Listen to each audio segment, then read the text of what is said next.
guys, Assalamualaikum warahmatullahi wabarakatuh. Masih di podcast Milenial Bersuara dan masih bersama saya Nika Nurmalisa. Oke, jadi di podcast kali ini kita kedatangan seorang selebgram yang cantik, pintar, suaranya bagus. Siapa lagi kalau bukan Khairul Nurmufaroh. Siapa sih yang enggak kenal sama Mbak Khairul Nurmufaroh? Jadi kenapa saya memilih Mbak Khairul Nurmufaroh sebagai narasumber kali ini? Karena podcast kali ini itu membahas mengenai pendidikan bahasa Inggris di suatu sekolah dasar atau sekolah SD. Dan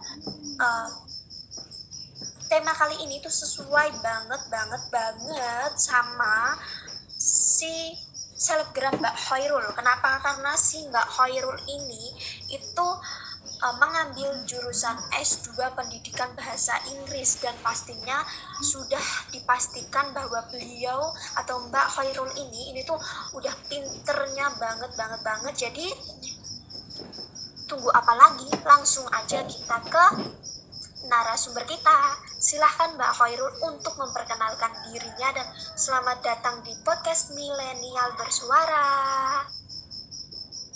Wah, sepertinya Mbak Nika Nurmalisa ini sangat bersemangat dalam acara ini ya Mbak ya. Podcast Milenial Bersuara. Baik, sebelumnya perkenalkan nama saya Khairul Nurmufaroh. Nah, saya biasanya itu bisa dipanggil Khairul, tapi saya cewek ya, bukan Khairul cowok. Nah, saya berasal dari Sukoharjo. Terima kasih untuk Mbak Niken telah mengundang saya dalam acara podcast Milenial Bersuara ini. Tentu saja dong Mbak Khairul, kita tuh sebagai generasi milenial itu harus lihatkan semangat kita junjung semangat kita yang tinggi banget.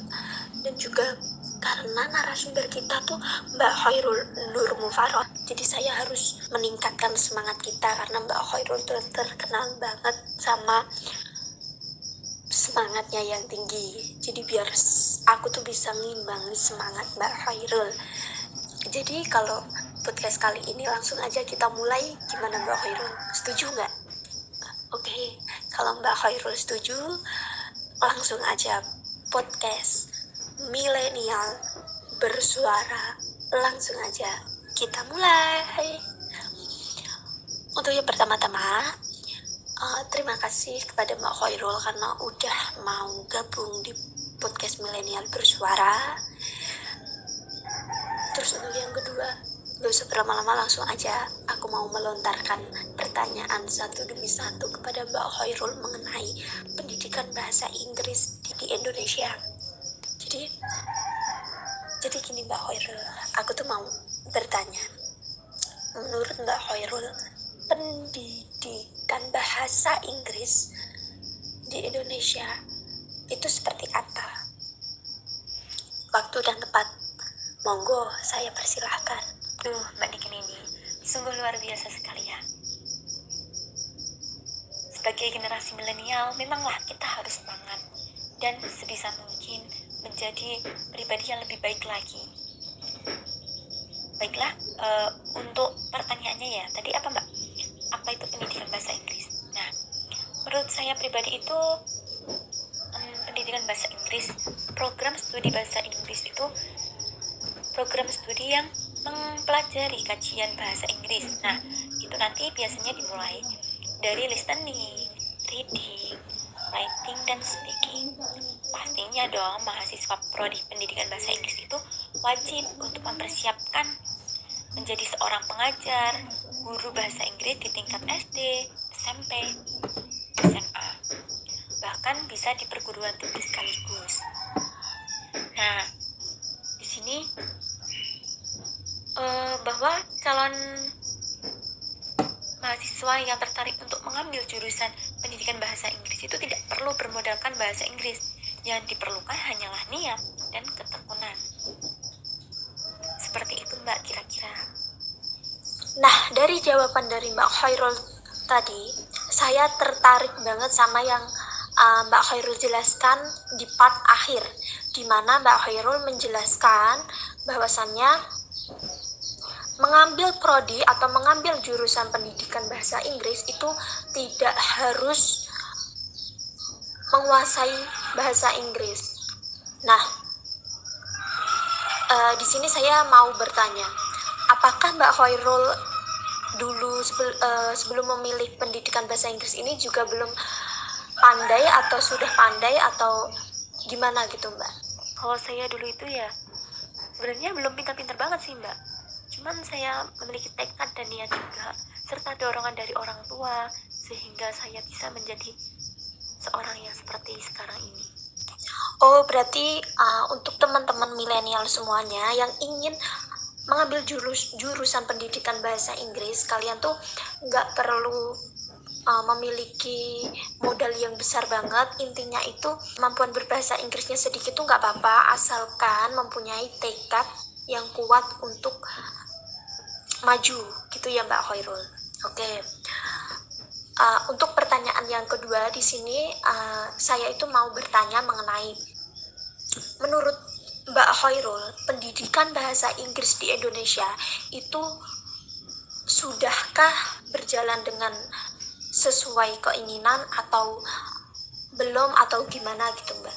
Saya itu di Indonesia sudah banyak penyebaran bahasa Inggris, pembelajaran bahasa Inggris tersebut, entah itu di bimbel, terus SD, SMP, SMA maupun tingkat perguruan tinggi, bahkan kursus sekaligus itu juga ada Mbak. Namun jika di tingkat sekolah dasar itu belum semaksimal mungkin dan juga belum sebanyak pembelajaran bahasa Inggris di tingkat SMA maupun perguruan tinggi. Kenapa? Karena di sekolah dasar itu lebih mementingkan dan menekankan kembali untuk pembelajaran bahasa Indonesia daripada bahasa asing. Jadi seperti itu Kak. Baik, terima kasih Mbak Khairul atas jawabannya. Jadi kalau menurut saya, kesimpulan dari penjelasan Mbak Khairul itu menjelaskan bahwasanya sudah sekitar 80% pendidikan bahasa Inggris di Indonesia itu sudah berjalan sesuai dengan keinginan. Namun di sisi lain itu ada 20%-an pendidikan bahasa Inggris di seluruh sekolah-sekolah itu belum berjalan sesuai keinginan, khususnya itu di sekolah SD. Dan melihat hal tersebut, apakah Mbak Khairul memiliki solusi untuk hal tersebut agar pendidikan bahasa Inggris di Indonesia itu dapat berjalan sesuai keinginan di sekolah tingkat dasar maupun tingkat tinggi maupun perguruan tinggi gitu. Jadi solusinya apa Mbak Khairul, menurut Mbak Khairul? Tadi itu Mbak, bahwasannya pendidikan bahasa Inggris itu lebih ditekankan ke jenjang SMP, SMA, dan perguruan tinggi, tidak untuk di jenjang sekolah dasar, karena di sekolah dasar itu ya lebih menekankan ke pendidikan bahasa Indonesia atau bahasa ibu, seperti itu. Nah, untuk memperkaya bahasa Inggris di negara Indonesia ini, selain kita mendapatkan materi di sekolah-sekolahan, kita bisa kursus. Kalau enggak, kita juga belajar sendiri. Misal, kita bisa belajar melalui YouTube, terus kita bisa belajar melalui podcast dan lain sebagainya, seperti itu.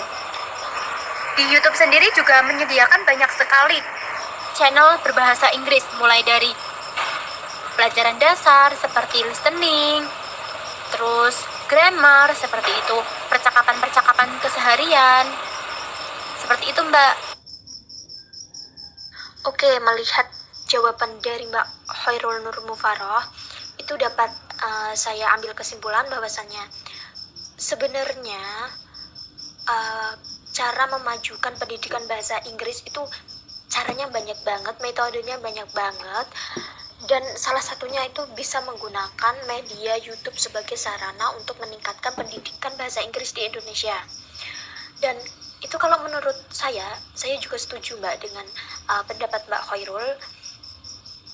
Dan kalau khususnya untuk anak SD Mbak, itu kan kalau dengan media YouTube itu bisa lebih senang kayaknya ya Mbak. Oke, terima kasih Mbak Khairul atas jawaban tersebut. Dan untuk pertanyaan yang terakhir, Mbak Khairul mengutarakan mengenai harapan Mbak Khairul untuk pendidikan bahasa Inggris di Indonesia. Oke. Harapan saya sih simpel ya Mbak. Bahasa Inggris sendiri itu kan bahasa internasional. Nah, saya berharap bahwasanya seluruh warga Indonesia atau penduduk Indonesia itu bisa fasih dan lancar berbahasa Inggris. Selain bahasa Inggris adalah bahasa internasional, mereka juga bisa terlihat keren bahwasanya mereka bisa menguasai lebih dari satu bahasa, yaitu menguasai bahasa Indonesia dan bahasa Inggris. Bahkan lebih dari itu pun lebih baik. Seperti itu, Mbak. Baik, terima kasih ya Mbak Khairul atas jawabannya. Di sini saya juga memiliki pandangan yang sama mengenai seharusnya pendidikan bahasa Inggris di Indonesia itu seharusnya sekarang ini tuh udah maju. Apalagi bahasa Inggris itu merupakan bahasa kedua atau bahasa internasional yang notabene kita semua itu paling enggak lah ya untuk bahasa sehari-hari itu udah bisa lah ya. Dan semoga kedepannya bahasa Inggris atau pendidikan bahasa Inggris itu bisa maju seperti di negara-negara yang sudah maju.